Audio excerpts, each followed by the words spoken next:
Nous ouvrons nos Bibles dans les livres de Luc.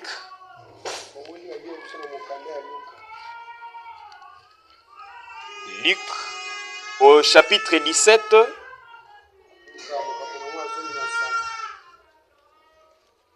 Le verset 20 à 31. J'ai lu au nom de Jésus-Christ. Les pharisiens demandèrent à Jésus, quand viendra le royaume de Dieu?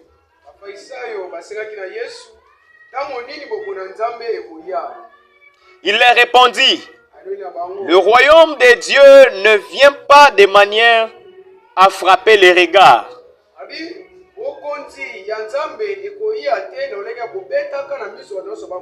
On ne dira point, il est ici ou il est là. Car voici le royaume de Dieu est au milieu de vous. Et il dit aux disciples, des jours viendront où vous désirez voir l'un des jours des fils de l'homme,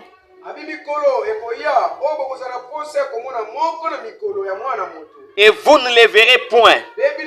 On vous dira, il est ici, il est là. N'y allez pas, ne courez pas après. Car comme l'éclair splendide et brille de l'extrémité du ciel à l'autre, ainsi sera le Fils de l'homme en son jour. Mais il faut auparavant qu'il souffre beaucoup et qu'il soit rejeté par cette génération. Ce qui arriva du temps de Noé arrivera de même au jour du Fils de l'homme. Les hommes mangeaient, buvaient, se mariaient et mariaient leurs enfants jusqu'au jour où Noé entra dans l'arche. Le déluge vint et les fit tous périr. Ce qui arriva du temps de Lot arrivera pareillement. Les hommes mangeaient, buvaient, achetaient, vendaient, plantaient, bâtissaient. Mais le jour où Lot sortit de Sodome, une pluie de feu et de soufre tomba du ciel et les fit tous périr. Il en sera de même le jour où le Fils de l'homme paraîtra. Alléluia. Genèse chapitre 18 verset 20. Voici, je t'ai pris. Cette ville-là est proche pour y fuir. Non, je prends d'abord le chapitre 18. 18, 20.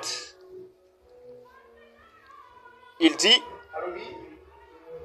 et l'Éternel dit, parce que le cri de Sodome et de Gomorrhe est grand, et que leur péché est très aggravé, eh bien, je descendrai et je verrai s'ils ont fait entièrement selon le cri qui est venu jusqu'à moi. Et sinon, je les saurai.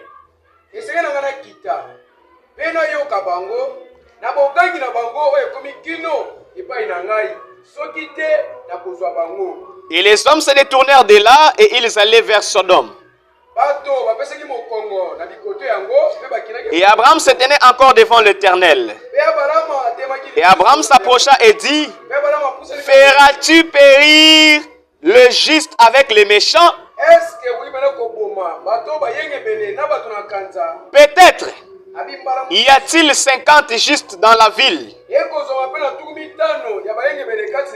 La détruiras-tu et ne pardonneras pas-tu à la ville à cause des 50 justes qui seront tels? Loin de toi d'agir de cette manière, de faire mourir les justes avec les méchants, et qu'il en soit du juste comme du méchant. Lève-toi, loin de toi, les jugements de toute la terre. Ne fera-t-il pas ce qui est juste? 26. L'Éternel lui dit, si je trouve dans Sodome 50 justes, au-dedans de la ville, je pardonnerai tous les liens à cause d'eux.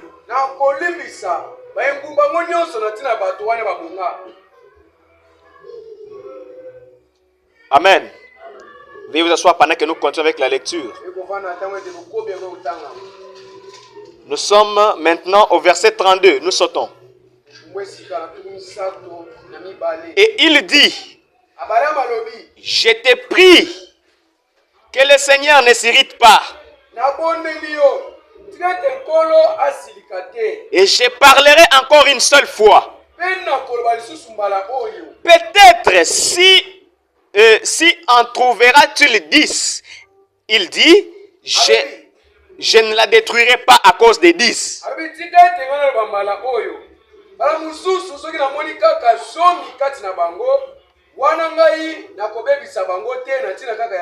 Et l'Éternel s'en alla quand il y achevé de parler avec Abraham. Et Abraham s'en retourna en son lieu. Le chapitre 19, versets 1 à 3. Et les deux anges virent à Sodome sur le soir. Et Lot était assis à la porte de Sodome. Et Lot les vit et se leva pour aller à leur rencontre. Et se prosternant le visage en terre. Et il dit, voici mes seigneurs, détournez-vous, je vous prie, vers la maison de votre serviteur et passez-y la nuit. Lavez vos pieds et vous lèverez le matin et vous irez votre chemin.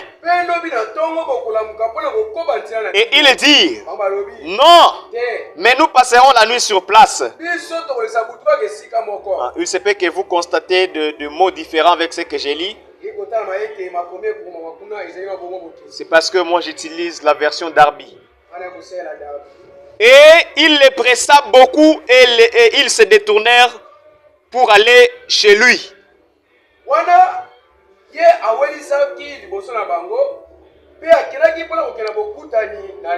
Et entrèrent dans sa maison et il leur fit un festin et cuisit des pains sans levain et ils mangèrent. Sortons jusqu'au verset 12. Et les hommes dirent à Lot, qu'y a-t-il encore ici? Gendre et tes fils et tes filles, tout ce que tu as dans la ville, fais-les sortir de ces lieux. Amen. Le verset 17. Et il arriva, quand il les eurent fait sortir dehors, qu'il dit, sauve-toi pour ta vie. Ne regarde pas derrière toi et ne t'arrête pas dans la toute plaine. Sauve-toi sur la montagne de peur que tu ne périsses. L'autre leur dit, non Seigneur, je te prie, voici ton serviteur a trouvé grâce à tes yeux et la bonté dont tu as usé à mon égard en conservant mon âme en vie a été grande et je ne puis me sauver vers la montagne de peur que le mal ne m'atteigne et que je ne meure. Voici, je t'ai pris. Cette ville est trop proche pour y fuir. Et elle est petite. Que je m'y sauve donc. N'est-ce pas petite? Et mon âme y vivra. Et il lui dit, voici, j'ai accueilli ta demande. Et en cette chose aussi, de ne pas détruire la ville dont tu as parlé. Hâte-toi de te sauver là, car je ne peux rien faire jusqu'à ce que tu y sois entré. Alléluia. Hâte-toi de te sauver là, car je ne puis rien faire jusqu'à ce que tu y sois entré. 414. Les nations se disloquent, Israël se réveille, les signes que les prophètes prédisent. Les jours des gentils comptés, encombrés d'honneur, bientôt sera l'éternité. Oh oui, les jours de la rédemption, et oui, est proche, les cœurs des hommes sont effets. Oh, sois rempli de l'esprit, ta lampe t'éclaire, égale ta rédemption. Oh oui, les jours de la rédemption, et oh, est proche, les cœurs des hommes sont effets. Oui, sois rempli de l'esprit, la lampe t'éclaire, regarde ta rédemption est proche. Seigneur, ta parole est lue. Maintenant descends, donne-nous l'interprétation, donne-nous le contenu. Connecte-nous à ton onction, connecte-nous à ta parole, connecte-nous à ta présence. Nous t'invitons, enseigne-nous, toi l'enseignant par excellence. Au nom de Jésus-Christ, ton Fils, que nous avons ainsi prié. Amen.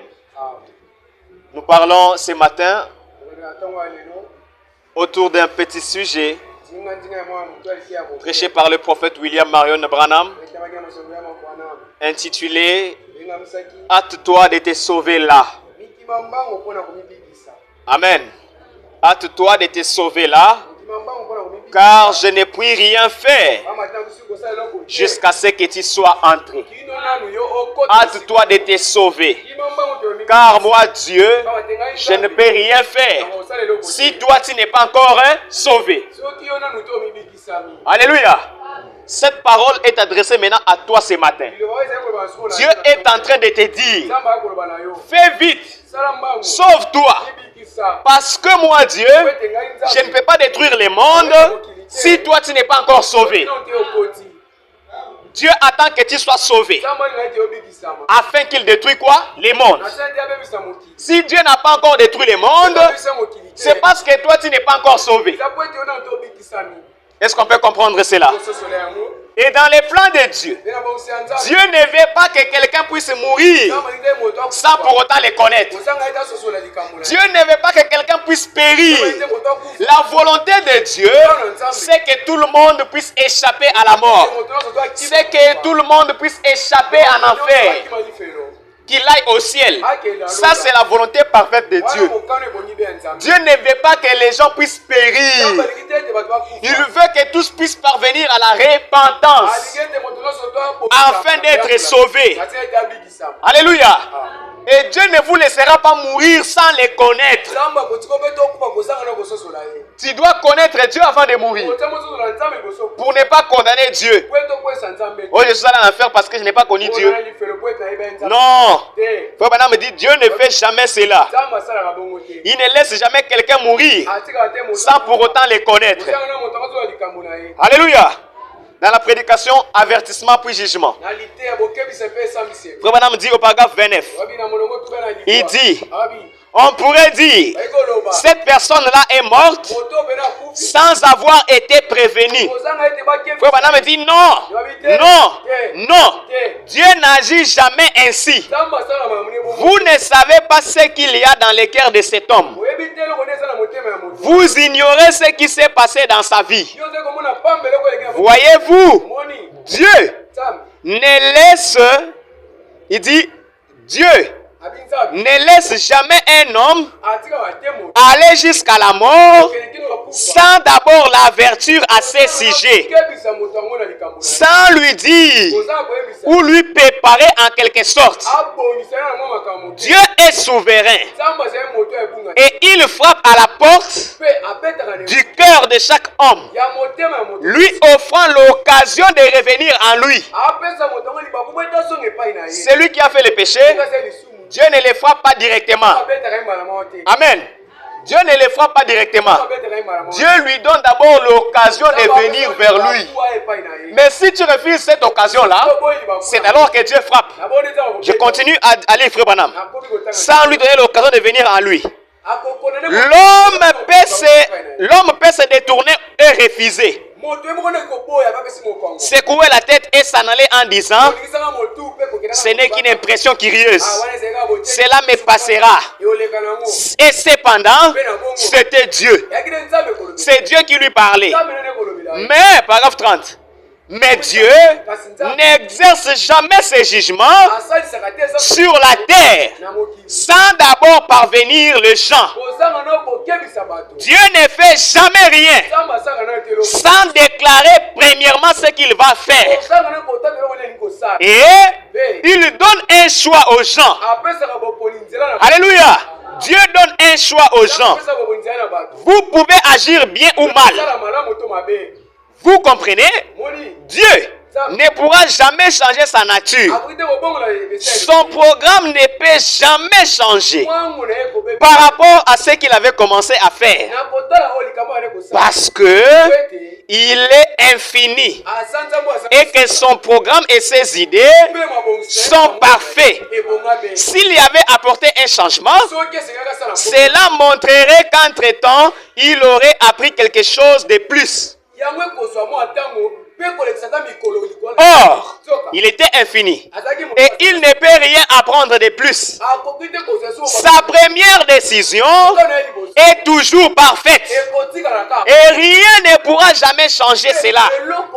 Frère me dit, voyez-vous, avant que l'homme ait la possibilité de faire le mal, Dieu l'a placé sur base où il peut accepter ou renier. Recevoir ou refuser. Nous voyons que Dieu ne peut pas vous juger. Dieu ne peut pas te condamner s'il ne t'avertit pas. Il vient d'abord t'avertir. Ce que tu fais, laisse ça. C'est mauvais. Ce que tu fais, c'est contraire à la parole. C'est contraire à ma volonté. Il t'avertit. Et maintenant, il faut maintenant me dire, à toi de choisir. À toi de choisir. Tu vas écouter Dieu ou tu vas le rejeter. Dieu ne peut jamais vous condamner sans pour autant vous avertir. Amen. C'est ça la nature même de Dieu. Et allons dans 2 Pierre. 2 Pierre chapitre 3. Dans ceux qui ont des carnets, il y a tellement des écritures. 2 Pierre chapitre 3. Le verset 8. Oh Jésus. Chapitre 3, verset 8. La Bible dit ceci. Mais il y a une chose bien aimée que vous ne devez pas ignorer. C'est que devant le Seigneur, un jour est comme 1000 ans. Et 1000 ans sont comme un jour. Le Seigneur ne tarde pas dans l'accomplissement de la promesse, comme quelques-uns le croient. Mais il use de la patience envers vous. Il a quoi? La patience envers vous. Pourquoi? Ne voulant pas qu'aucun périsse. Dieu ne veut pas que les gens puissent périr. Ne voulant pas qu'aucun périsse.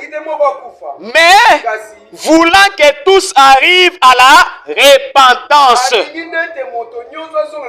Donc, la patience de Dieu, c'est que pour tout le monde puisse arriver à quoi? À la repentance. Pourquoi tout le monde à la repentance? Parce que Dieu ne veut perdre personne. Le jour du Seigneur viendra comme un voleur. En ce jour, le ciel passeront avec fracas. Les éléments embrassés se dissoudront. Et la terre, avec les œuvres qu'elle renferme, sera consumée. Sera consumée. Le verset 14. C'est pourquoi, bien-aimés, en attendant ces choses, appliquez-vous à être trouvés par lui sans tâche et irrépréhensible dans la paix. Croyez que la patience de notre Seigneur est votre salut. Si Dieu tarde, c'est pour votre salut. Alléluia. La patience de notre Seigneur, c'est pour votre salut. Comme notre bien-aimé frère Paul vous l'a aussi écrit, selon la sagesse qui lui a été donnée. La patience de Dieu, c'est notre salut. Parce qu'il ne veut pas que nous puissions périr. C'est pourquoi il est patient. Oh, pourquoi l'enlèvement tarde? La patience de Dieu, c'est notre salut. C'est pour notre salut. Dieu ne veut pas que ses enfants puissent mourir. Il veut que tous puissent arriver à la repentance. Il veut que tous puissent être enlevés. C'est ça son désir. Oh, Dieu est merveilleux. Dieu est merveilleux. Et dans la prédication, hâte-toi de te sauver. Hâte-toi de te sauver. Et cette prédication ici, hâte-toi de te sauver. Nous associons directement avec le thème, l'église s'en-ira-t-elle avant la tribulation? C'est la question qu'on va se poser. Alléluia. Ah, c'est ça que Dieu te bénisse, frère. L'église s'en-ira-t-elle avant la tribulation? Nous associons cela à cette prédication ici. C'est comme ça que le prophète l'a prêché. Le paragraphe 11. Frère Branham dit, eh bien, je crois que s'il y a jamais eu un jour où les hommes et les femmes devraient ouvrir leurs yeux et examiner la parole de Dieu, c'est bien aujourd'hui. C'est en ces jours. Car il se peut qu'il n'y a pas un lendemain. Alléluia. Il se peut qu'il n'y ait pas un lendemain. On doit examiner cela quand? Aujourd'hui. Et si jamais il y a un jour où l'église devait revêtir son armure, ça devait être aujourd'hui. Madame dit, ne repoussez pas cela à un autre jour. S'il y a une décision que tu dois prendre aujourd'hui là, pas demain. On ne sait pas ce qui peut arriver demain. On ne sait pas ce qui peut arriver le soir. S'il y a entre vous et Dieu quelque chose qui vous empêcherait d'aller en l'enlèvement, vous feriez mieux de mettre cela en ordre maintenant même. Oh, épouse de Christ, le messager dit, si toi, tu sais que tu as quelque chose entre toi et Dieu, alléluia, tu as quelque chose que Dieu déteste, le prophète dit, vous ferez mieux de mettre cela en ordre maintenant même. Ne repoussez pas cela pour demain. Amen, amen. Est-ce qu'on peut comprendre cela, frère? Qu'est-ce qui te condamne devant Dieu? Quel est ton problème devant Dieu? Qu'est-ce que toi tu trouves comme faiblesse devant Dieu? Et toi-même tu sais. Mais ce que j'ai fait ici, Dieu n'aime pas ça. Alléluia. Tu sais toi-même que ce que j'ai fait, Dieu n'aime pas ça. Et le prophète dit, il est temps que tu puisses arranger cela. Ne reportez pas cela pour demain. Frère Branham te pose la question. Qu'est-ce qui te fera rater l'enlèvement? Pendant que tu es là, frère, pose-toi la question. Si Jésus venait maintenant, est-ce que moi j'irai? Si je n'irai pas, qu'est-ce qui fera à ce que je puisse rater l'enlèvement? Alléluia. Et si tu trouves cette histoire-là, les prophètes disent, il est temps que tu puisses arranger cela maintenant. Il est temps que tu puisses arranger cela maintenant. S'il y a une chose qui te fera rater l'enlèvement, il est temps que tu puisses arranger cela maintenant. Et les prophètes disent, ne repoussez pas cela pour demain. Ne repoussez pas cela pour demain. Il y a entre vous et Dieu quelque chose qui vous empêcherait d'aller en enlèvement. Vous feriez mieux de mettre cela en ordre maintenant même. Ne quittez pas votre siège. Ne quittez pas votre siège. Nous vivons dans l'attente de la venue imminente de notre Seigneur Jésus-Christ. Alléluia. De notre Seigneur béni. Et nous attendons cette ère-là.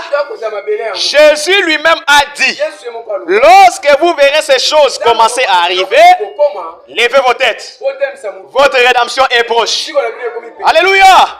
Lorsque vous verrez la désolation, lorsque vous verrez des guerres, les bruits de guerre et tout cela, levez la tête.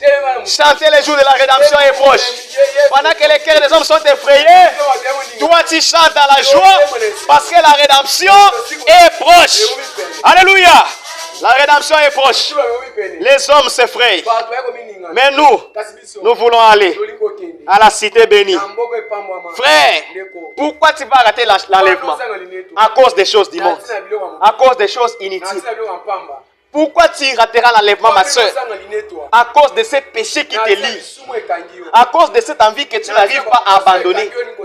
Acceptes-tu de rater l'enlèvement? Quel sera ton sort quand tu vas rater l'enlèvement? Oh frère, on peut te confier la richesse de ces mondes. Mais si tu rates l'enlèvement, cela ne sert absolument à rien. Parce que tout sur cette terre sera consumé.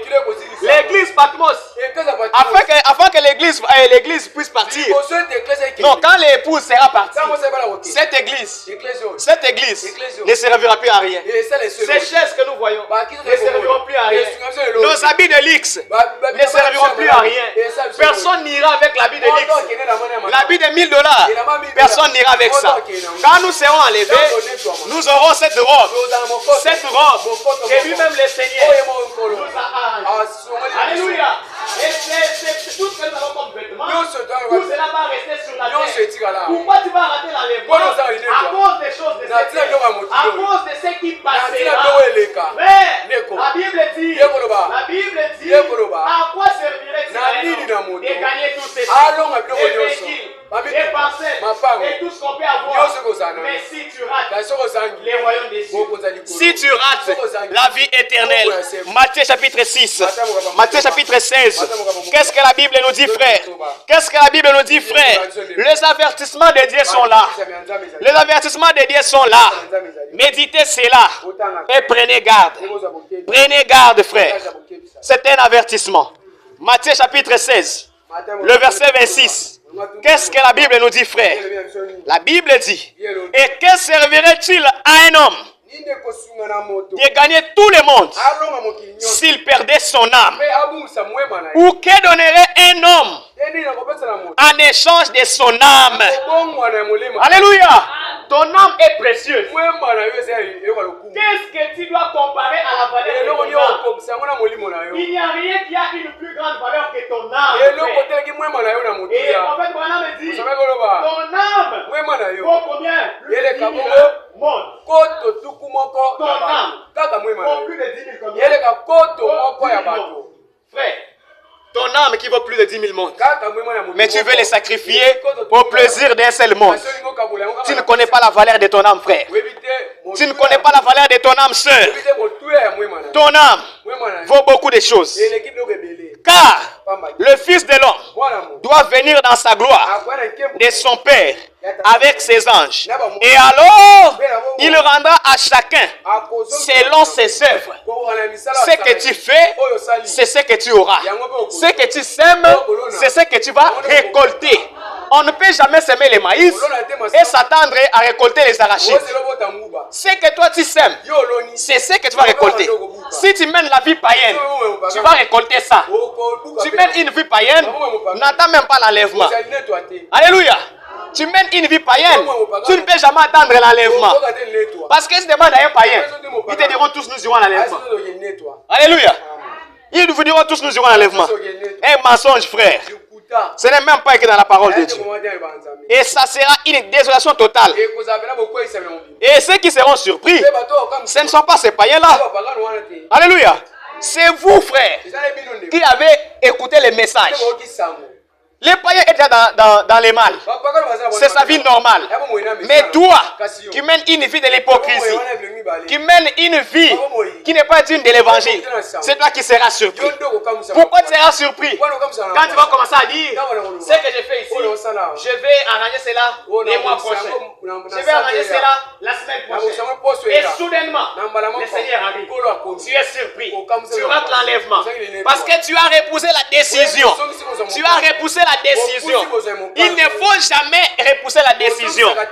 Les messages, souvenez-vous-en, les messages d'Eliezer étaient rapides. Alléluia. Il ne fallait pas attendre la décision. Les messages étaient urgents. Le message de l'air qui est venu chercher l'épouse est urgent. Cela est venu appeler l'épouse. Mon peuple, sortez du milieu d'eux. Alléluia. Préparez-vous, sanctifiez-vous, sanctifiez-vous parce que l'épouse arrive. Les noces de l'agneau arrivent. Amen, amen, amen. Ça sera une désolation. Quand toi, un frère du message, quand toi, une soeur du message, tu rates l'enlèvement. Les païens vont se moquer de toi. Toi, tu partages l'église. Toi, tu t'habilles à l'ombre. Et tu nous détestais même. Mais aujourd'hui, nous sommes ici avec toi. Nous sommes ici avec toi. Et en ce moment-là, quand on va te dire comme ça, toi, tu vas te dire, je vais me cacher. Où est-ce que tu vas te cacher? Je vais me tuer. Tu ne sauras pas te tuer. La Bible dit, en ce moment-là, la mort fuira loin des gens là. Il n'y aura pas la mort. Après que l'épouse sera enlevée, il n'y aura pas la mort à cet temps-là. Il y aura la tribulation. Alléluia. Il n'y aura pas la mort. Si tu peux prendre les couteaux, si tu es comme ça, il n'y aura pas la mort. Il n'y aura pas la mort. Tu peux prendre même les fils et se pendre. Tu ne vas pas mourir. Est-ce que c'est la parole de Dieu? Est-ce que c'est la parole de Dieu? C'est ce que la Bible dit. C'est ce que la Bible dit. Prenez Apocalypse. On va prouver cela dans les Écritures. On va prouver cela dans les Écritures. Si ce n'est pas scripturaire, on doit laisser tomber. Apocalypse chapitre 9. Chapitre 9, le verset 4. La Bible dit ceci. Il leur fut dit de ne point faire du mal à l'herbe de la terre.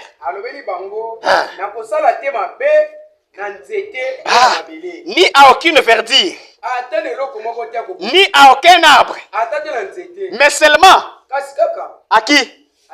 Qui est là avec moi? Seulement à qui? Aux hommes. Il leur fit donner l'ordre de ne pas faire du mal aux arbres que nous voyons. Mais on a donné l'ordre. Alléluia. Il leur fit donner l'ordre de ne pas faire du mal à l'herbe, ni à aucune verdure, ni à aucun arbre, mais seulement aux hommes. Quels sont ces hommes qui n'avaient pas le sceau de Dieu sur leur front? Ah, il y a déjà les gens qui vont faire ça. Il leur fit donner, non de les faire quoi? Non de les tuer.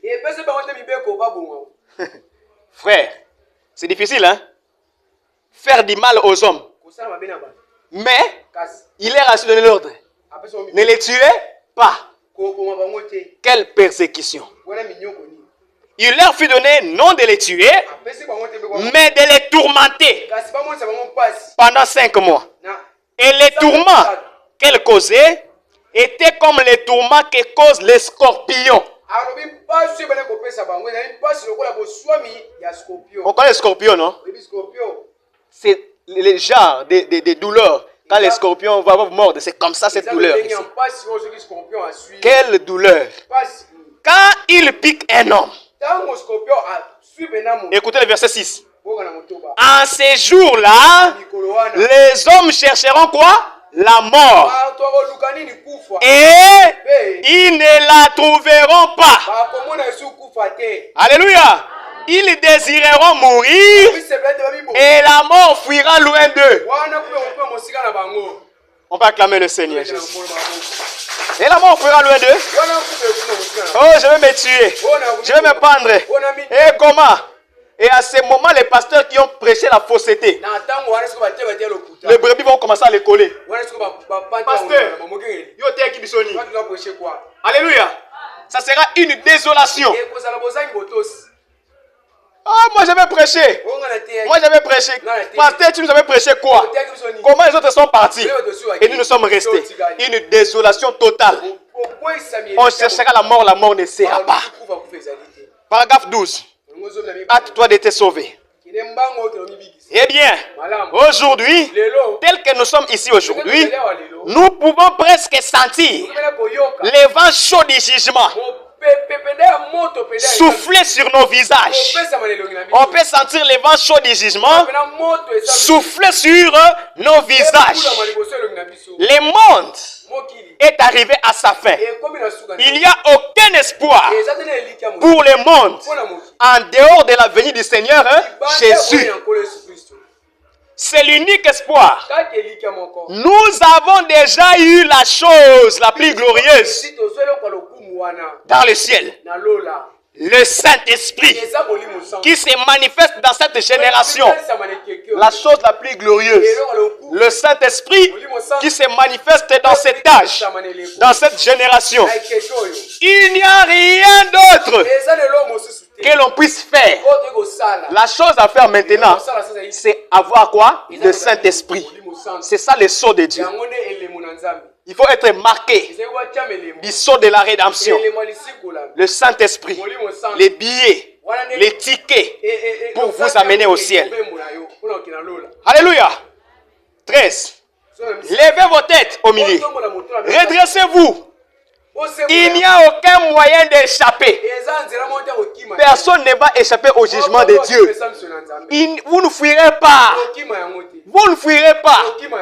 La terre, c'est pour lui. Sous la terre, c'est pour lui. Toi, tu vas fuir où? Tu vas te cacher où? Me dit, il n'y a aucun moyen d'échapper. Les hommes ont déjà dans leurs mains ce qu'il leur faut. Alléluia. Les hommes ont dans leurs mains ce qu'il leur faut pour pouvoir détruire ce monde en une heure. Alléluia. Me dit, les gens ont dans leurs mains ce qu'il faut pour détruire le monde en une heure seulement. Oh frère Branham, en une heure, s'ils le veulent. Et faut me dire, qu'est-ce qui empêcherait à la Russie cet après-midi? Qu'est-ce qui empêcherait un de ces grands leaders de prendre une boîte de vodka et boire trop? Azuma sanga meli makasi. Amen. Et prendre une boîte de vodka et boire trop et pousser sur un bouton et faire sauter toute la terre. Alléluia. Dans son orbite. Dans son orbite. Il appuie seulement. Parce que Madame a dit ce qu'il faut pour détruire le monde est déjà entre les mains. Il suffit seulement que celui qui a ça puisse seulement s'enivrer. Il y a quelqu'un qui est ivre fait n'importe quoi. Il suffit qu'il appuie seulement les boutons et le monde va sauter. Alléluia. Et le monde va sauter. Mais avant que le monde saute, voici notre joie. Avant que le monde saute, toi tu seras déjà dans les airs. Alléluia. Avant que le monde puisse sauter, toi tu es déjà là-bas. Toi tu es déjà dans les airs. Tu es en train de chanter les cantiques de la rédemption. Alléluia. Sur les boutons. Et faire sauter la terre hors de son orbite. Est-ce qu'on peut comprendre? Faire sauter la Terre hors de son orbite. Nous prenons l'œil. Si on enlève l'œil, on reste avec quoi? L'orbite. Amen. Ça dit, prenons l'œil comme c'était la Terre. Et quand cette bombe va exploser, l'œil va quitter maintenant l'orbite. Alléluia. En un clin d'œil. Oh Seigneur. Et c'est là, je commence la lecture. Cela ne sera pas contraire aux Écritures. Les bombes de la Russie ne sont pas contraires à quoi? À l'Écriture. Oh frère Branham, cela ne sera pas contraire aux Écritures. Frère Branham me dit pas du tout. Vous y voilà. Voyez, nous sommes au temps de la fin. Nous sommes au temps de la fin. Frère Branham, est-ce que tu avais aussi vu Satan D? Oui frère. Moi j'aime trop la Russie. Hein. C'est un pays prophétique. C'est comme ça, j'aime Poutine. Je l'appelle serviteur de Dieu. Alléluia. Un serviteur de Dieu. Un instrument que Dieu a choisi. C'est la parole. C'est la parole. Il va faire sauter le monde. Oh Jésus. Maintenant là, vous savez qu'est-ce que était Satan D? Vous savez ça? Qu'est-ce qui retient Satan D à ce moment? Il y a un ange commissionné pour cela. Alléluia! Il y a un ange que Dieu a placé. Et il dit Poutine, c'est pas encore le temps. Quand je vais te donner l'ordre, tu vas tout faire sauter. Quand est-ce que l'ange va donner l'ordre? Quand l'épouse sera enlevée. Et l'ange dit, maintenant, tu peux le faire. Un serviteur de Dieu. Un instrument de Dieu. Oh, acclamons le Seigneur Jésus. Moi, j'aime trop la Russie. Je ne suis pas politicien, mais j'aime trop la Russie. J'aime trop Poutine, parce qu'il est dans la prophétie. Quand je lis Malachie 4, je prends Poutine, je compare à la vision. Exact. Alléluia. Et je crois, c'est. Frère Branham avait déjà vu ces missiles de la Russie. Frère Branham a dit dans ses prédications, on peut lire, frère, on peut avoir des écritures. Quand on exploite les prophètes, on va dire que même les États-Unis ne sauront pas se tenir devant la Russie. Même on l'appelle grande puissance, oh ceci, cela. Peu importe la science, la Russie est dans la prophétie. Ça fera sauter les États-Unis. Et c'est même dans la vision de frère Branham. Ou pendant qu'il partait, il a senti l'explosion derrière. Quand il est tourné pour regarder, les États-Unis étaient tout en cendres. Alléluia. Et je crois c'est la parole. Oh, mais avant cela, toi, dans la gloire. Alléluia. Frère Branham connaissait.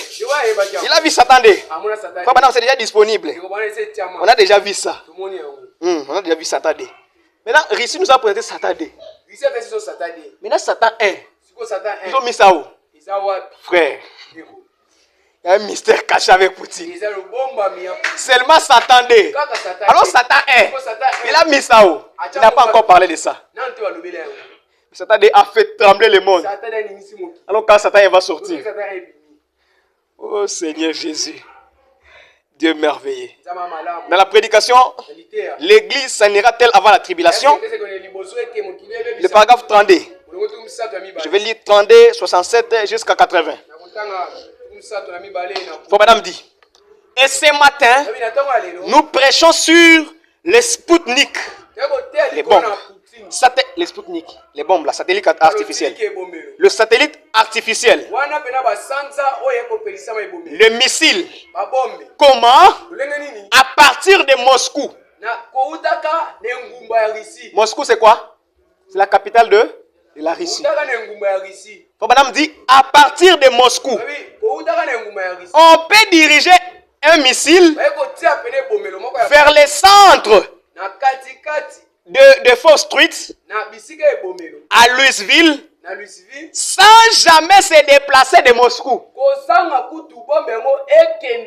Sans que quelqu'un se déplace de Moscou. À partir de Moscou, on dirige un missile jusqu'à Kinshasa sans que quelqu'un puisse se déplacer pour bombarder. Alléluia. Hein? Sans que quelqu'un puisse se déplacer. Et cela se fera dans les sols. Une excavation.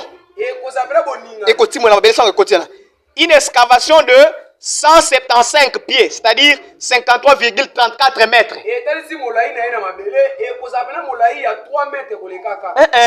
Pas 3 mètres, 53. Quelle est cette bombe-là? Ça va entrer jusqu'à soulever la terre à 53 mètres. Et toi qui seras sur la terre, quel sera ton sort? On peut t'enterrer sans cimetière, sans quoi. On t'enterre à 53 mètres, là on n'a jamais enterré quelqu'un. Ah frère, il dit 53 mètres de profondeur sur un rayon de 150 000. Ça dit, il dit 2800, hein, c'est ce qu'il dit, 281 629 mètres. Frère, voilà la dimension qu'aurait l'excavation. 3 missiles détruiraient toute la terre et la fera sortir de son orbite. La science, voyez-vous de quel côté elle se trouve? Elle se trouve du côté des méchants. Dit la science se trouve du côté des méchants. Et ce matin-là, l'ange a dit à l'autre, après qu'il lui donnait le message, il dit, hâte-toi et viens ici, car je n'ai pu rien faire jusqu'à ce que tu sois arrivé. Et j'aimerais que vous remarquiez ceci maintenant, chapitre paragraphe 67. Car nous devons arrêter ici à cause de la ligne de prière. Avez-vous remarqué ce que l'ange a dit? Je ne puis rien faire jusqu'à ce que tu y sois arrivé. Qu'était-ce? C'était un message de délivrance. Et avant qu'une étincelle du feu tombe du ciel, l'autre devrait sortir de Sodome. 68. Et avant qu'une goutte de pluie tombe du ciel, Noé entra dans l'arche. Et avant que la bombe, 69. Et avant que la bombe, je suis dans la prédication, l'église s'anira-t-elle avant la tribulation? J'aime que les frères puissent suivre cela avec leur brochure. 69. Et avant que la bombe atomique frappe cette nation, l'église s'en ira dans l'enlèvement. Est-ce qu'on a compris cela? Avant que la bombe atomique frappe la nation, l'église s'en ira dans l'enlèvement à la rencontre du Seigneur. Et si les Sputniks, les bombes là, et ainsi que les missiles sont installés, si les percuteurs sont tirés, les anges, alléluia, sont tous en position. Alléluia. Avant même que cela puisse tirer, les gens sont déjà où? En position. Et même les anges sont au courant de ces bombes-là. Dieu est merveilleux. Il dit, les anges sont tous en position. Madame dit, alléluia. Les grands corridors du ciel sont bondés. Les arbres sont tous accordés. Banzenze. Alléluia. Les arbres sont tous sont toutes accordées.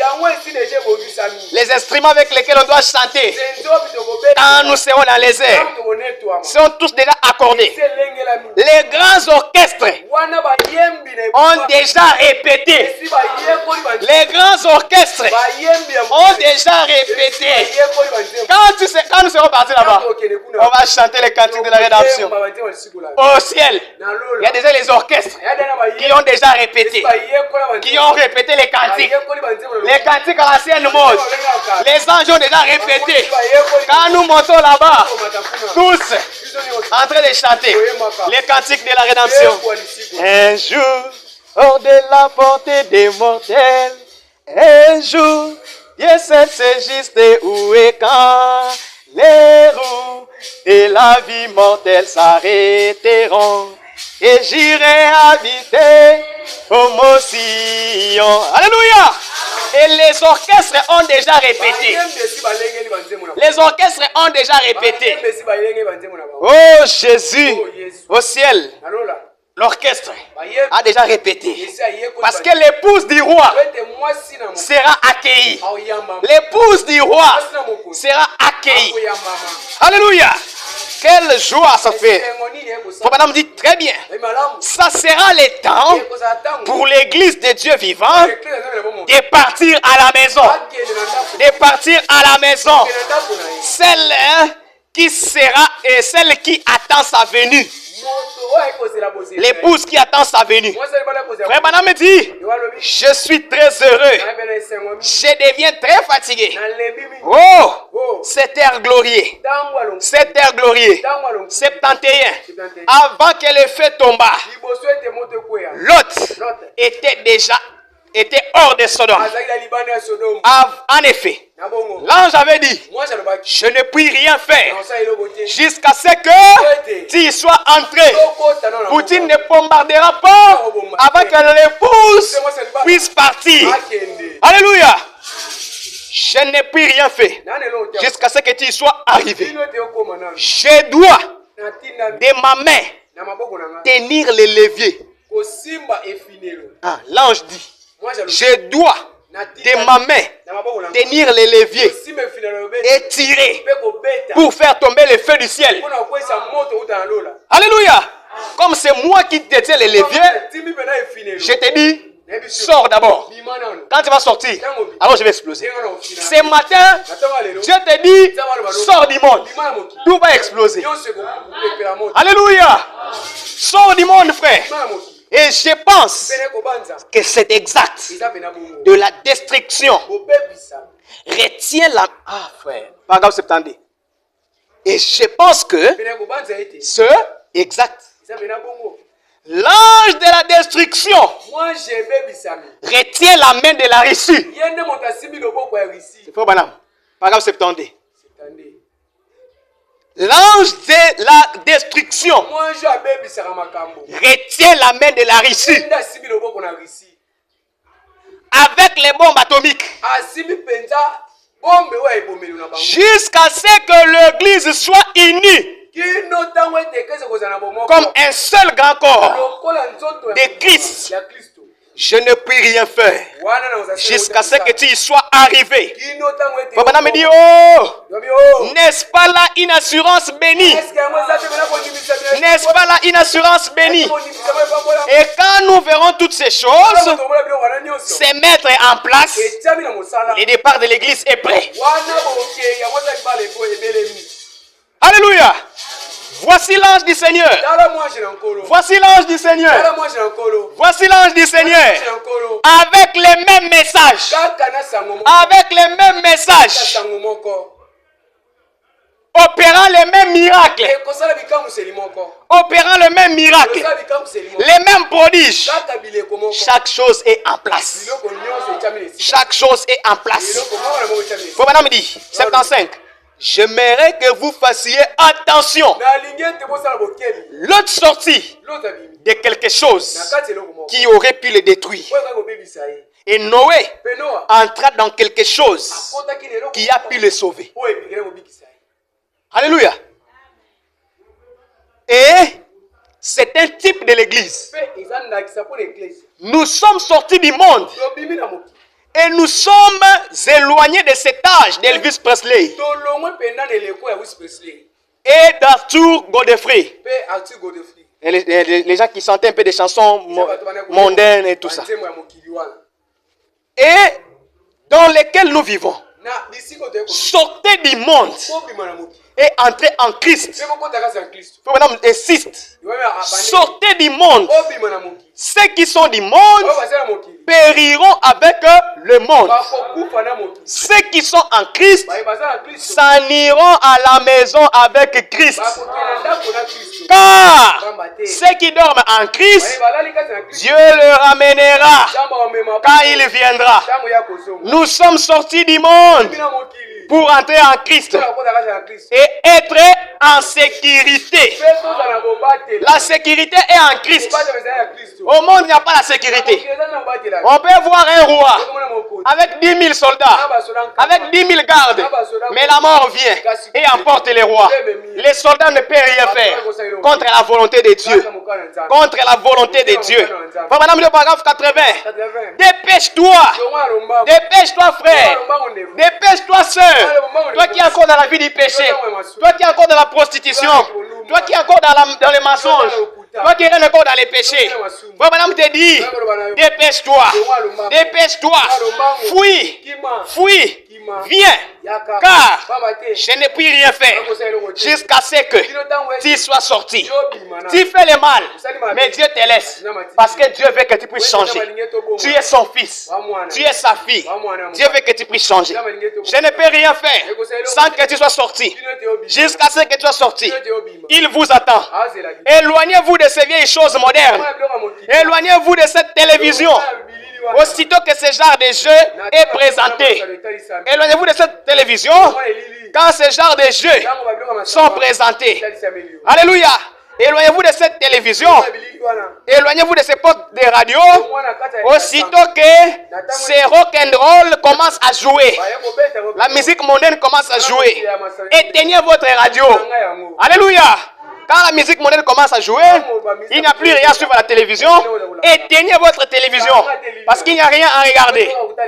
Comportez-vous en dame. Comportez-vous à une dame. Habillez-vous comme une dame. Même si on vous insulte. Oh, Nouna. Comportez-vous en une dame. Habillez-vous comme une dame. Comportez-vous à un homme. Habillez-vous comme un homme. Parlez comme un chrétien. Parlez comme un chrétien. Et le langage d'un chrétien, c'est pas comme un langage des païens. Les chrétiens ont leur langage. Les païens ont leur langage. Habillez-vous comme un homme. Parlez comme un chrétien. Vivez comme un chrétien. Ne vivez pas comme le monde. Comme j'ai vu ce modèle-là au monde, moi aussi je vais en avoir. J'ai vu ce modèle-là chez X, chez une star comme ça. Moi aussi, je veux ce modèle-là. Tu n'es pas du monde. Notre modèle, c'est Jésus-Christ. Notre modèle, c'est Jésus-Christ. On peut acclamer le Seigneur. Vivez comme un chrétien. Brûlez tous ces ponts. Brûlez tous ces ponts. Dépêchez-vous. Sortez. La destruction est proche. Dieu en a marre. Dieu en a marre. Dieu en a marre. Frère, madame, il raconte une histoire d'un frère qui avait aussi son ami qui vivait dans la ferme. Là où il était élevé. Il élevait toutes les choses là-bas. Tous les animaux étaient là-bas. Et les agences de météo, il y aura une pluie. Et ce frère-là est allé avertir son ami. Les agences ont dit qu'il y aura une pluie. L'avertissement puis jugement. Et même les oiseaux ont commencé à quitter les murailles. Ont commencé à quitter les murailles de la région. Dieu du ciel a même averti les oiseaux. Il y aura une pluie qui s'annonce. Quittez les murailles. Quittez les lignes. Et les gens n'ont pas compris. Les animaux. Les oiseaux commençaient à quitter les murailles parce qu'il y avait une faute. Et cet ami est parti voir son frère. Il dit, oh frère, oh précieux frère, maintenant les agences ont annoncé qu'il y a une pluie qui va descendre et ça va ravager tout. Cette pluie va tout incendier. Maintenant moi je t'ai pris. Moi j'ai une maison en cave. J'ai construit la maison en matériel. J'ai une maison en cadre. Là, viens d'abord. Tu peux t'abriter chez moi. Quand la pluie sera finie, alors tu peux rentrer chez toi. Et cet ami a dit, oh mon cher ami, ces histoires-là de Branham, nous ne voulons pas de ça. Oh, c'est qu'est-ce que vous voulez dire? C'est pas les Branhamistes qui sont sauvés. C'est pas les Branhamistes qui ont la vérité. Éloigne-moi de ces histoires-là. Moi aussi, j'ai ma maison. Nous aussi, nous avons l'église. Nous aussi, nous avons notre pasteur. Éloigne-moi de ces histoires-là. Enlève ces histoires-là. Même si on a la pluie, moi aussi j'ai construit la maison. Moi aussi j'ai construit ma maison. Je vais abriter ma famille. Il lui dit, donne-moi même ta famille. Je vais avec eux.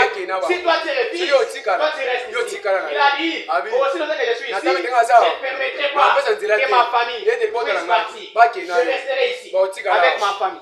Et cet homme lui a supplié, lui a dorloté. Allons-nous avec un prix. Allons-nous avec un prix.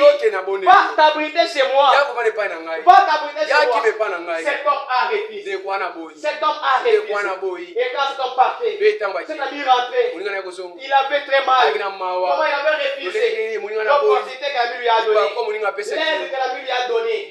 Oh, bien-aimé frère. Pourquoi tu rejettes l'opportunité? Pourquoi tu rejettes l'opportunité qu'on te présente ce matin? Et quand ce frère partait, ayant mal au cœur, il arrive chez lui. Et le madame me dit, au bout de quelques instants, la pluie est descendue. La pluie est descendue. Et la pluie s'est abattue jusqu'au moment où l'eau a dépassé même le niveau de la maison de ses frères. Et tous les enfants étaient noyés. Ils sont partis pour monter même dans l'arbre. L'eau a atteint le niveau des arbres. Tous les enfants commencent à flotter dans la mer. Et il a perdu toute la famille. Il était mort. Parce quoi? Pourquoi il a négligé l'avertissement? Il a négligé l'avertissement. Bien-aimés sœurs, bien-aimés frères, si vous négligez l'avertissement, il ne reste que l'existence. Si vous négligez l'avertissement, il ne reste que l'existence. Ce matin, Dieu te dit, sors du péché. Allez, abandonne cette vie. Enlève le péché. Viens en Christ. C'est un avertissement. Si tu rejettes l'avertissement, il y a le jugement qui vient. La grâce est grâce. Quand vous la recevez comme ça, viens vous abriter. Viens vous abriter. Viens vous abriter. Viens vous abriter. Frère, même le monde dit, vous les Branhamistes, c'est vous qui avez la vérité. C'est vous qui irez au ciel. Oui, nous irons au ciel. Les plans de Dieu ne changent pas. Au temps de Noé, pour être sauvé, il fallait être où? Dans l'arche.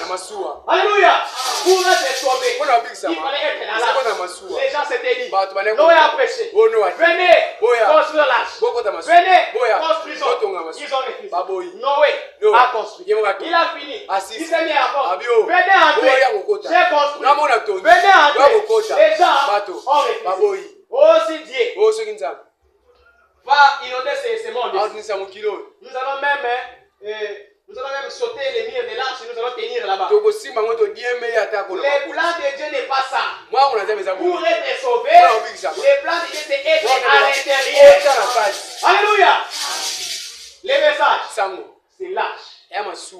En dehors de l'arche, il n'y a pas l'arche. On peut acclamer le Seigneur. Oh, le Seigneur est merveilleux. Dieu est merveilleux.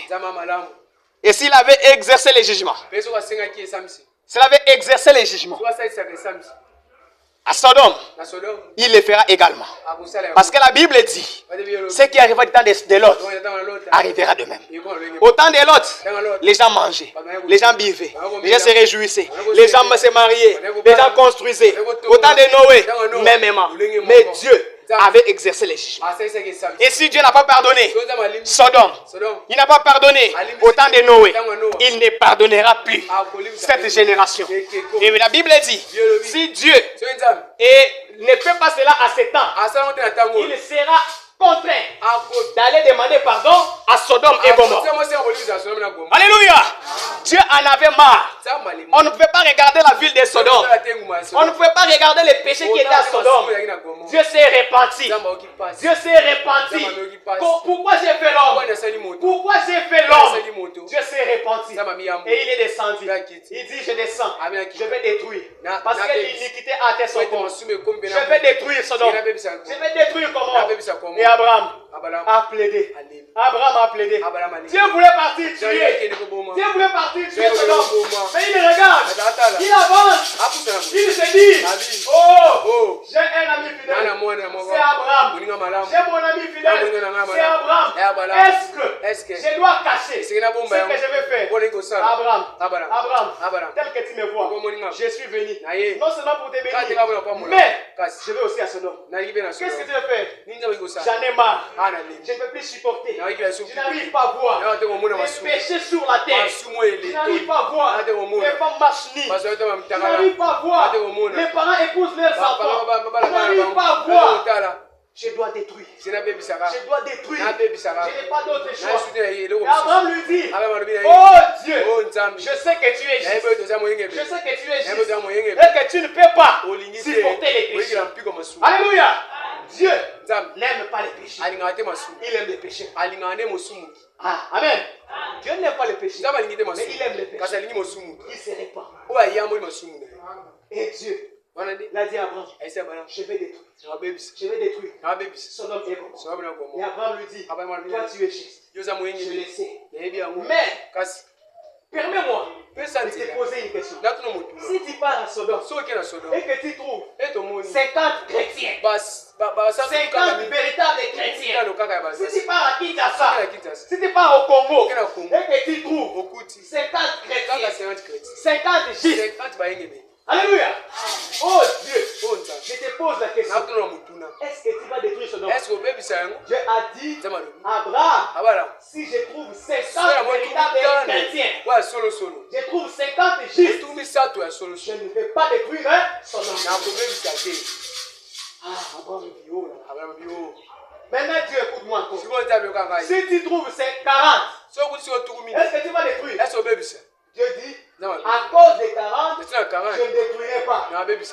Ah, Abraham dit, oh là là. Et là, je dois descendre. Si tu trouves 30, est-ce que tu vas détruire? Il dit non, je ne vais pas détruire. À cause des 30. Abraham. Maintenant, si tu trouves 20, 20 chrétiens, comme les Congo, comme Kinshasa, on cherche là comme les chrétiens. 20 chrétiens. Si tu trouves 20 chrétiens, est-ce que tu vas détruire Kinshasa? Dieu dit, non, 20 chrétiens, tu ne vas pas détruire Kinshasa. Oh, frère de frère, oh, épouse du Christ, épouse du Christ, combien iront à l'enlèvement? Combien iront à l'enlèvement? Il est question du projet, frère Branham, combien iront à l'enlèvement? Combien iront à l'enlèvement? Frère Branham a dit, pour les nombres, je ne les sais pas. Pour les nombres, je ne le sais pas. Mais souvenez-vous, frère, au temps de Noé, 8 furent sauvés. Le prophète a parlé comme un sage. Il a parlé comme un sage. Il a parlé comme un sage. Les 144 000, ce n'est pas nous. Israël. Alléluia. Et pour les nations, faites les nombres, je ne les sais pas. Je ne les sais pas, frère. Mais souvenez-vous, au temps de Noé, 8 furent sauvés. Oh, frère et sœur, tu trouves 20. À cause des 20, je ne vais pas les détruire. Abraham dit, oh, maintenant je dois terminer. Écoutez Dieu. Je suis ton ami, non? Je suis ton ami. Ne te fâche pas. Je te pose beaucoup de questions. Ne te fâche pas maintenant. Je te pose la dernière question. Si tu trouves 10, est-ce que tu vas détruire Sodome et Gomorrhe? Dieu a dit, mon ami, à cause des 10, je ne détruirai pas Sodome et Gomorrhe. Ouh, frère. Si on nous faisait ce test maintenant ici, si on faisait ce test ici, est-ce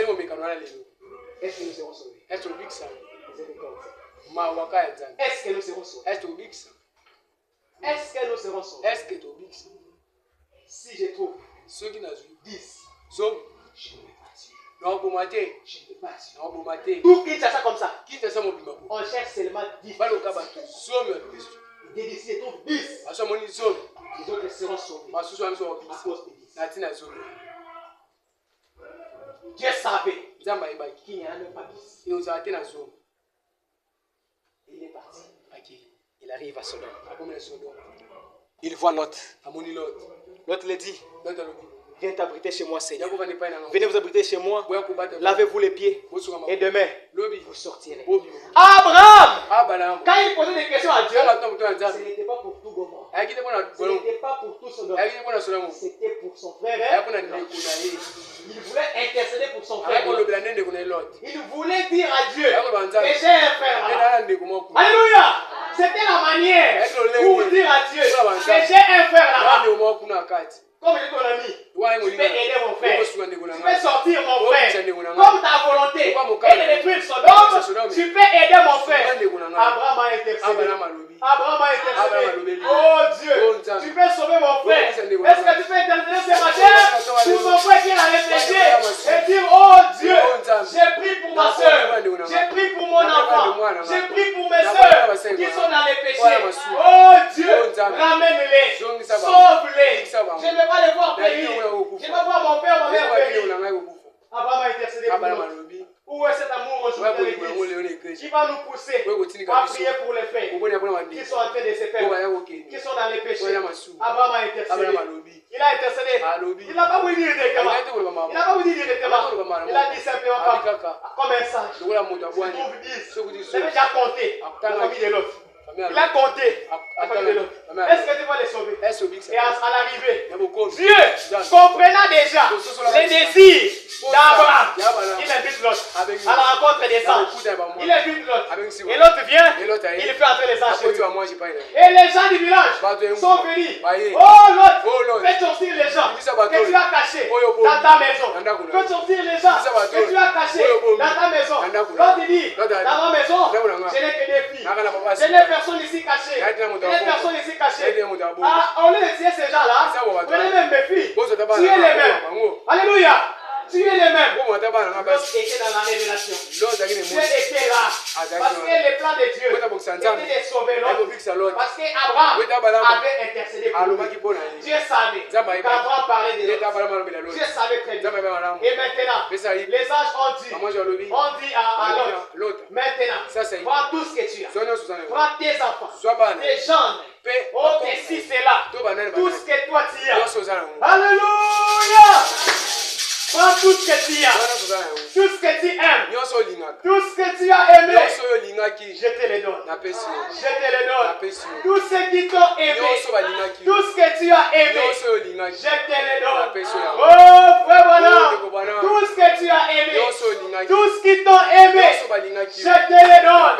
Tout ce que tu as aimé, tout ce qui t'ont aimé, je te le donne. Alléluia. Et l'autre a pris tout. Il a pris ce qu'il a. Il dit, va te réfugier vers la montagne. Je ne saurais pas aller à la montagne.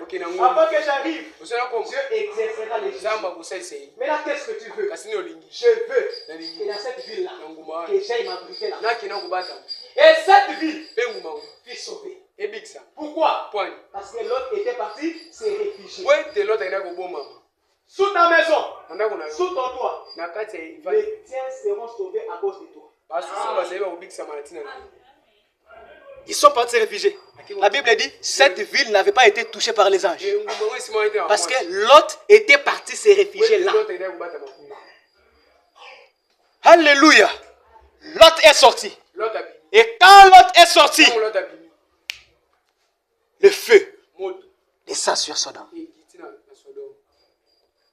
Dieu a consumé la vie de Sodome et Gomorrhe. Il a exécuté les jugements sur Sodome et Gomorrhe. Et quand sera-t-il pour cette génération? Parole de Dieu est claire. Ce qui arriva du temps de l'autre arrivera de même à la venue du Fils de l'homme. Et frère Branham dit, nous vivons à l'ombre de la venue du Seigneur Jésus-Christ. Nous devrions nous préparer comme si l'enlèvement aura lieu à la minute suivante. Pas demain.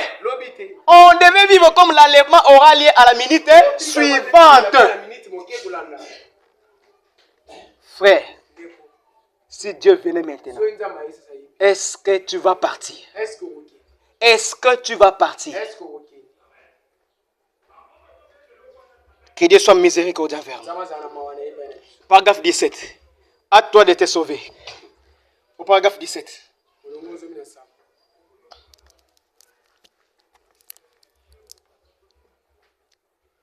Frère Branham dit, Dieu est le péché.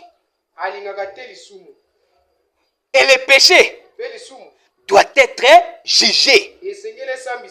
Il a été dit que si Dieu ne juge pas l'Amérique, si Dieu ne juge pas le Congo, très bientôt, à cause de ses péchés, il devra ressusciter Sodome et Gomorrhe et leur demander pardon.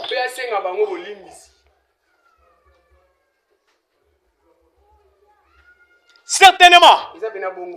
Et nous moissonnerons ce que nous sémons.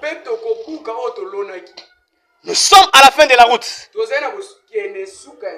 Et de savoir que vous êtes en sécurité en Christ. Il n'y a qu'un seul moyen pour vous d'y être. C'est parce que Dieu vous a élu. Dieu vous a élu. Dieu vous a prédestiné. Dieu vous a prédestiné. De toute façon, ce que Dieu fait, que les gens reçoivent ou pas, le message doit continuer. Amen. Ce que Dieu fait, que les gens acceptent ou refusent, ce message doit continuer. On doit prêcher. Que les gens veulent ou pas, le message ici va continuer. C'est ce que le Branham dit. Que les gens veulent ou non, le message doit continuer. Ils ne l'avaient point reçu en ce temps-là. Et ils ne l'avaient pas reçu au temps de Noé. Ils ne l'avaient pas reçu au temps du Seigneur Jésus. Le message. Ils ne l'ont pas reçu au temps de Noé. Ils ne l'ont pas reçu au temps de Jésus-Christ. Et ils ne le feront pas aujourd'hui. Les gens ne recevront pas ces messages tant qu'ils ne sont pas prédestinés. Le message, c'est pour les prédestinés. Le message, c'est pour les aiglons qui connaissent la voix de la mère aigle. Alléluia. Oh, Jésus est merveilleux. Ils ne le feront pas aujourd'hui. C'est vrai. Mais le Père prend plaisir à donner ses avertissements avant le jugement. Que diront les gens de Sodome et Gomorrhe lorsqu'ils ressusciteront? Lorsque l'autre est juste, parcourait le riz. Lorsque l'autre légiste parcourait les riz,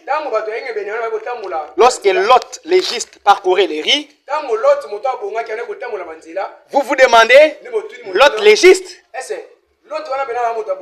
la Bible dit que leur péché tournait journalièrement, tourmentait journalièrement l'âme de cet homme juste. C'est comme ça que quand tu regardes l'habillement aujourd'hui dans la rue, frère, tu ne peux pas regarder deux fois.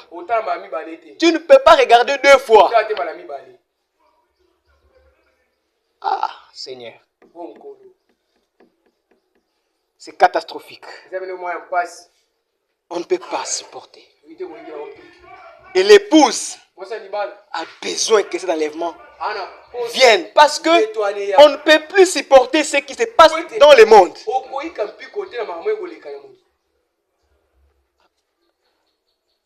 Un frère me dit, oh frère, mais vous n'avez pas demandé à Dieu, il va devenir quand? On a rigolé. Il dit, mais vous qui parlez avec Dieu là, vous ne devez pas demander s'il va venir quand? Parce que nous en avons marre, moi je n'arrive même pas à supporter ce monde ici. Je suis déjà fatigué avec ce monde. Vous regardez les conditions sodomiques du monde. On ne peut pas supporter ça. La Bible dit que le péché tourmentait journalièrement l'âme de cet homme juste. Certainement, il était tourmenté. Les anges l'avaient oint et l'avaient envoyé avec l'évangile. Oui, frère, je suis en train d'atterrir. J'ai dit ceci. Faites vite. Sauvez-vous. Vous n'avez plus beaucoup de temps. Ces grands vieux murs ecclésiastiques vont tomber l'un de ces jours. Vous feriez mieux de courir rapidement pendant que vous avez l'occasion. Sortez du monde. Entrez en Christ. Lorsque vous voyez le souffle chaud du jugement, qui est suspendu de tous côtés, qui est maintenant en train de tourner à toute vitesse. Oh frère Branham, sur la terre, il y a une nation pécheresse qui a la main sur les boutons.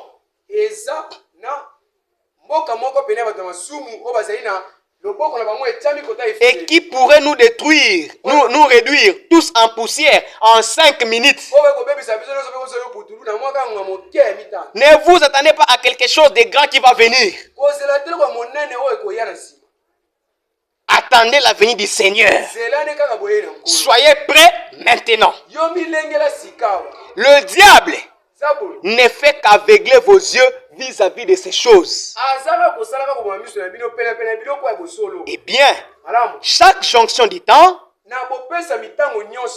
Dieu lance toujours un cri de miséricorde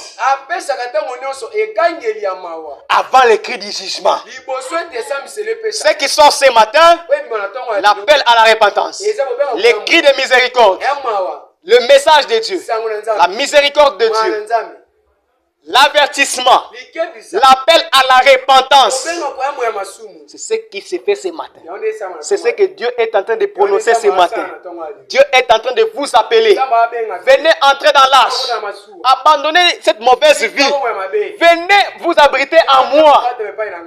Bientôt, tout sera fini. Eh bien, Dieu, 19, l'église seignera-t-elle avant la tribulation? 19, eh bien, Dieu, avant de faire quoi que ce soit, à chaque jonction de temps, il envoie toujours la miséricorde. Il envoie toujours un ange, un prophète, un message. Et cependant, comme toujours, le tout est rejeté avec mépris. On rejette les prophètes, on rejette les messages, on rejette l'avertissement. Le tout est rejeté avec mépris. Et l'église ne veut pas recevoir cela. Noé a parlé. Il a parlé à Noé ici. Celui-ci prêchant pendant 120 ans. Eh bien, que son message fit la miséricorde. Noé a prêché pendant 120 ans. Alors frère Branham, on a prêché combien frère?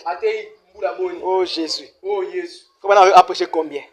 Combien des années depuis qu'il a commencé son ministère? De 1946 en 2025. Pratiquement 79 ans. De 1909 son naissance jusqu'à 2025. Pratiquement 116 ans. Noé en a prêché combien? 120 ans. 120 ans. Et dit, Noé en a prêché pendant 120 ans. Eh bien, que son message fit la miséricorde. Les gens ne tirent pas compte de son enseignement. C'était quelque chose destiné à les sauver. Cependant, ils ne voulurent pas écouter. N'est-ce pas ça une très belle image du temps présent? Eh bien, vous pourriez me dire, frère Branham, comment pouvez-vous parler de belles et nous peignons une image comme celle que vous êtes en train de peindre? Elle est belle car le Seigneur Jésus vient bientôt pour son église. Et c'est la plus belle pensée que toute créature de Dieu puisse avoir à l'esprit. sortir de ces chaos pour entrer dans sa gloire bénie. Là où les personnes âgées rajeuniront. Alléluia. Là où les personnes âgées rajeuniront. Quand je vois mon mari, je n'ai pas vu la jeunesse de mon mari. Je n'ai pas vu la jeunesse de mon mari. Mais quand je serai au ciel, je vois ici, c'est l'enfant de mon mari. Ou bien c'est qui là? C'est maman Marie rajeunie. On la ramène à 18 ans, 19 ans, 20 ans, 21 ans. Amen. Là où les personnes âgées rajeuniront. Où les malades seront à jamais en bonne santé. Il n'y aura plus de tristesse, ni de chagrin. N'est-ce pas là la chose la plus belle à laquelle je puisse penser?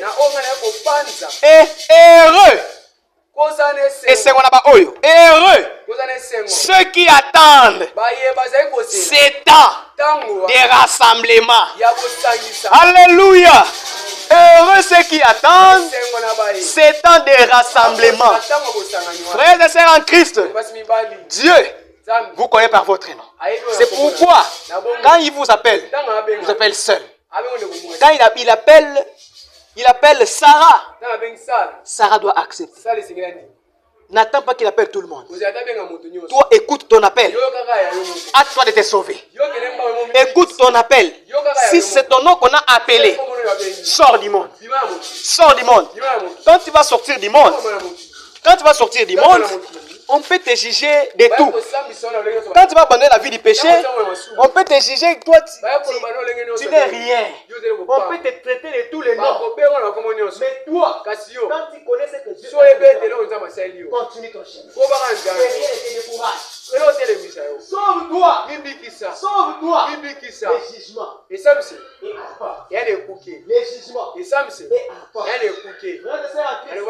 Tout ce que nous faisons est enregistré. Cette prédication est enregistrée. Et ces jours-là, tu pourras même voir cette même prédication. Dieu te mettra cela.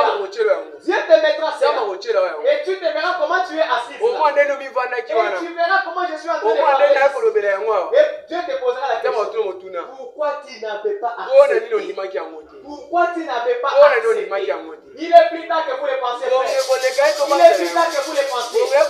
C'est le moment de venir à Jésus-Christ. C'est le moment de venir à Jésus-Christ. Abandonne ta vie à Jésus. Donne ta vie à Jésus-Christ. Abandonne ta vie à Jésus-Christ. Frère et sœur en Christ, qu'est-ce qui peut te faire rater l'enlèvement? Quelle est cette chose pour laquelle tu vas rater l'enlèvement? Oh frère en Christ, venez à Jésus. Venez à Jésus. Jésus-Christ a besoin de vous. Jésus-Christ a besoin de vous. Le salut est individuel. Que papa ne croit pas, que maman ne croit pas, mais toi, le salut est individuel. Il se peut que dans votre famille, tu es le seul à croire le message. Fortifie-toi, continue, ne baisse pas la garde. Même si on te minimise, même si on t'insulte, avance, continue avec les messages. Un jour, tu auras ton salaire. Dieu ne laissera jamais avec votre nez. Est-ce que ce matin, tu peux lui abandonner ta vie? Est-ce que ce matin, ces péchés que tu connais, tu peux demander à Dieu d'enlever cela et de dire à Dieu, Seigneur, j'aimerais bien venir m'abriter à toi. J'aimerais bien venir sous ton jour parce que c'est là où il y a la sécurité. Levez-vous, frères, pendant que nous invitons les pasteurs pour conduire l'assemblée. Abandonnez votre vie à Dieu.